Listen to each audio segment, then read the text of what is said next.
జోష్ కనబడుతుంది. అంజరెడ్డి అన్న ఫుల్ ఖుషిలో మీ అందరూ చూసినాక మొన్న నుంచే ఖుషి ఉన్నాడు. మరి పెద్దపల్లి విన్నాక ఇంకా ఖుషి అయిపోయాడు. పెద్దపల్లి నుంచి కర్మేర వచ్చాక ఇంకా ఫుల్ ఖుషి అయిపోయాడు. ఇక ఎందుకంటే ఈ మీటింగ్లో నిన్న కాంగ్రెస్ వాళ్ళు మీటింగ్ పెట్టుకున్నాడు గాంధీ వాళ్ళ ఇందిరాభవన్లో 30 మంది వచ్చిర్రే. 30 మంది వచ్చిర్రు. కాంగ్రెస్ పార్టీకు అన్న అక్కడ హాల్లో కూర్చునేసారు. కూర్చుంటే అడుగు కూర్చోవచ్చు అండి. మీ కాళ్ళలో కూర్చుంటే కూర్చోవచ్చు. పక్కన హాల్లో కూర్చోండి. అడుగు ఫుల్ అయిపోయిందా? అడుగు ఫుల్ అయిపోయిందా? ఇక మరి వాళ్ళు మీటింగ్ పెట్టుకుంటే వాళ్ళు వస్తలేరా? మనకు హాలు సరిపోతలేవా? ఈ మీటింగ్లు కాంగ్రెస్ వాళ్ళకు ఉండేవి. కాంగ్రెస్ వాళ్ళు మీటింగ్ పెడితే రాదు. వాళ్ళ 25 ప్రవారీ, ఈయన మనం 50 ప్రవారీ అన్నాం.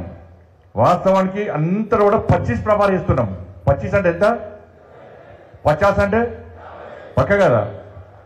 ఇక్కడ కృష్ణారెడ్డి చేసినట్టే గోపి కృష్ణారెడ్డి కలిసి అన్న 25 ప్రవారీ అంటే మనతో కాదు 3000 మంది అవుతారన్న. ఈ 3000 మందిని మెయింటైన్ చేసి మాతో ఏమవుతుందన్న? కాదు 50 ప్రవారీ వేస్తూ ఉంటేనే కింద మంది వచ్చిరన్న. ఇక 25 ప్రవారీ అయితే ఇటు కొండ తలక్షణ 5 ఏళ్ళగా సరిపోమడం. ఇప్పుడు ఆ హాల్ నిండిపోయా, ఈ హాల్ నిండిపోయా, బయట స్క్రీన్ పెట్టే. కానీ ఏంటన్నా మనకు ఇది వేరే పార్టీలు పడితే ఇట్లా రారన్న. ఇంత సిస్టమేటిక్గా కండువలు వేసుకొని ఎమ్మెల్సీ అభ్యర్థిని గెలిపించాలి. మీకు అంజిరెడ్డి గారు తెలుసా అన్న? మీకు ఇంతకుముందు తెలియదు కదా అన్న. పార్టీ నాయకుడు తెలియకుండా ఇంతమంది కార్యకర్తలు వచ్చి పనిచేస్తున్నారు. ఇలా కాంగ్రెస్ వాళ్ళు తెలుసా? కానీ ఎవడో మాకు తెలియదు, మేము ఎందుకు పనిచేస్తూ ఉంటారట. ఇలా మన పార్టీ కార్యకర్తలకు ఇతర పార్టీ కార్యకర్తలకు ఉన్న తేడా ఇదే కమిట్మెంట్. దాన్ని ఏమంటారు? కమిట్మెంట్. పార్టీ కోసం పార్టీ ఎవరు నిలబెట్టినా గెలిపించాల్సిన బాధ్యత కార్యకర్తలుగా మనకు అందరి మీద ఉంది. కాబట్టి వాళ్ళ అంజిరెడ్డి గారు సంగారెడ్డి జిల్లాకు సంబంధించిన వ్యక్తి అయినప్పుడు కూడా ఇవాళ వాళ్ళ శ్రీమతి గారు సంగారెడ్డి జిల్లా భారతీయ జనతా పార్టీ అధ్యక్షురాలు. అక్కడ డేంజర్ బాగా. సంగారెడ్డి జిల్లా బీజేపీ అధ్యక్షురాలు అన్న వాళ్ళ శ్రీమతి గారు వాళ్ళ మొదటి నుంచి కూడా పార్టీ కోసం పనిచేస్తున్నారు. వాళ్ళ ఎన్జిఓ పేరు మీద సేవా కార్యక్రమాలు చేశారు. అనేక సేవా కార్యక్రమాలు చేసిన తర్వాతనే పార్టీకి చేసిన సేవను గుర్తించే ఈరోజు కిషన్ రెడ్డి గారు మనందరం గెలిపిస్తారన్న నమ్మకం విశ్వాసంతో అంజిరెడ్డి గారిని భారతీయ జనతా పార్టీ అభ్యర్థిగా గ్రాడ్యుయేట్ ఎమ్మెల్సీ అభ్యర్థిగా ఇలా మన ముందు నిలబెట్టారు. కాబట్టి గెలిపించాల్సిన బాధ్యత ఎవరిది? దాని డౌట్ లేదు కదన్నా. కూర్చోండి.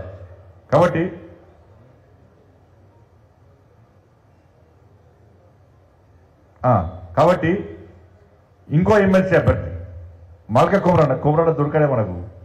ఏ పోతూనే ఉంటుంది. ఈడ టీచర్ ఉంటే ఆడిపోతాడు, ఈడ టీచర్ ఉంటాడు అన్న. కార్యకర్తలు నాకు తెలిసే కార్యకర్తలు అందరూ మనోళ్ళే. మనకి ఎట్లా ఓటు వేస్తారే, నేను ఓటర్లను కలిసి వస్తా, గ్యారంటీ గెలవాలి, నేను తిరుగుతాను. నాతో పాటు అంజడని చెప్తా. ఈయన కార్యకర్తల సమావేశం రాలేకపోతున్నా, 2 చేతులు జోడించి క్షమించమని కోరుతున్నా అని చెప్పి నాకు ఫోన్ చేసిండు. ఒప్పుకుంటారు కదా పక్క. కుమరాన్ని తిరుగుతాను, అంజిరెడ్డి గారు కంపల్సరీ తిరుగుతుంటే ఒక్కసారి వచ్చి కలిసిపోండి అని చెప్పినాయన్న. అందుకే వాళ్ళు ఇప్పుడు వెంటనే నిర్మల్ పోవాలి. పాయల శంకర్ గారును అంజిరెడ్డి గారు నిర్మల్ పోవాలి. కాబట్టి వాళ్ళు వెళ్ళిపోతారు. కాబట్టి దయచేసి ఈ సమావేశాలు వేరే పార్టీలు పెట్టారన్న. కేవలం మన మాత్రమే 25 అంత 50 పేపర్ అందరూ పక్క నిజంగా చేతులు ఎత్తురానా? పేపర్ ఉన్నాయా మీ దగ్గర? పేపర్ చూపట్టరండి మీడియా వాళ్ళకు. పేపర్ చూపట్టరండి మీడియా అందరికి. పోడు వాళ్ళ నంబర్ మళ్ళా మల్కాపూర్ మనిషి జేబులో పెట్టిండే.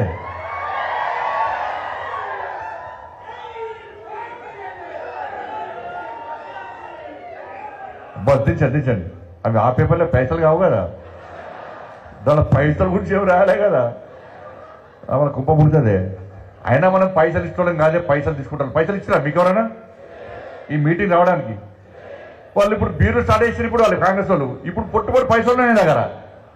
పొట్టుబడి పైసలు రావాలన్నా బీరే, పోవాలన్నా బిర్యానీ. మీ అందరికీ బిర్యానీ ఇచ్చిన అనుకుంటా కృష్ణారెడ్డి. ఇలా కదా ఇప్పుడు మీ అందరి దగ్గర పేపర్ అన్న కమిట్మెంట్ ఇదే. మేమే అభ్యర్థులం. మాకు కిషన్ రెడ్డి గారు ఒక అభ్యర్థిని మాకు అప్పచెప్పిండు. మా మీద నమ్మకం విశ్వాసంతో అప్పచెప్పిన కాబట్టి మేము గెలిపించాల్సిన బాధ్యత మనది కాబట్టి మనం గెలిపిస్తున్నాం. పక్క గెలిపించడం కదా. ఇక్కడ నెక్స్ట్ ఎలక్షన్స్ ఏమున్నాయని? నెక్స్ట్ ఎలక్షన్స్ ఏమున్నాయి? ఏం ఎలక్షన్స్ ఉన్నాయి? మీయే కదా పక్క పోటీ చేస్తారు కదా అన్న. ఒక్కటి గుర్తుంచుకోండి అన్న, రాజకీయ నాయకులు కావాలంటే పొలిటీషియన్స్ నిజమైన పొలిటీషియన్స్ కావాలంటే ఒక్కసారి గెలవాలన్న, వార్డు మెంబర్ అన్న కనీసం గెలవాలి.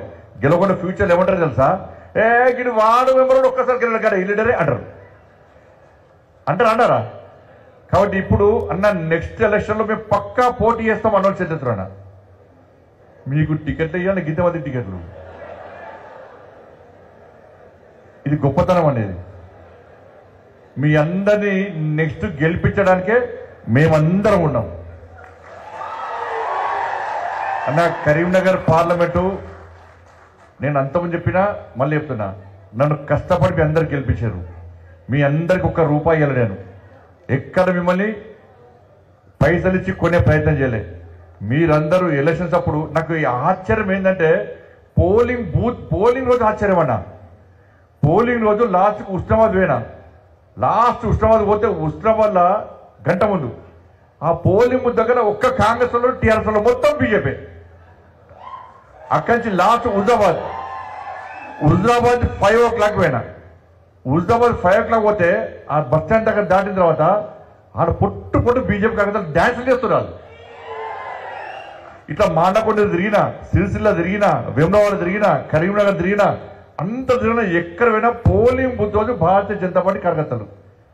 ఇలా ఓటింగ్కి వచ్చే ప్రతి వ్యక్తి, అటో ఇటో వేద్దాం అనుకున్న వ్యక్తి పోలింగ్ బూత్ దగ్గర వాతావరణం చూసి ఏం చేసి ఎడుగుతుండు, టక్కనే బీజేపీ కూర్చోండి. దీనికి కారకులు ఎవరు? మీరు కారకులు. నేను పోలింగ్ బూత్ తిరగలేను ఎక్కడ, నేను చాలా గ్రామాలు తిరగలే, మండలాలు తిరిగిన, గ్రామాలు తిరగలే, కానీ ప్రతి ఇంటికి తిరిగి ఓటేయించింది ఎవరు?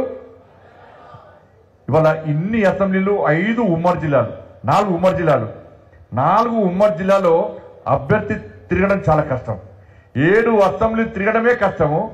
5 ఉమ్మడి జిల్లాలు తిరగాలంటే అభ్యర్థికి ఎంత కష్టమో ఆలోచించండి. కానీ అభ్యర్థులు ఎవరు? మీరే అభ్యర్థులు. ఇవాళ కష్టపడి ఒక్కొక్క ఓటర్ను కనీసం 3 సార్లు కలిసే ప్రయత్నం చేస్తే మనం పక్క కలిసాం అన్న. మేము ఓటర్ని ఇప్పటికే ఆల్రెడీ కలిసినాం అన్నవాళ్ళు చేతులు ఒకసారి అబద్ధాలు చెప్పద్దు.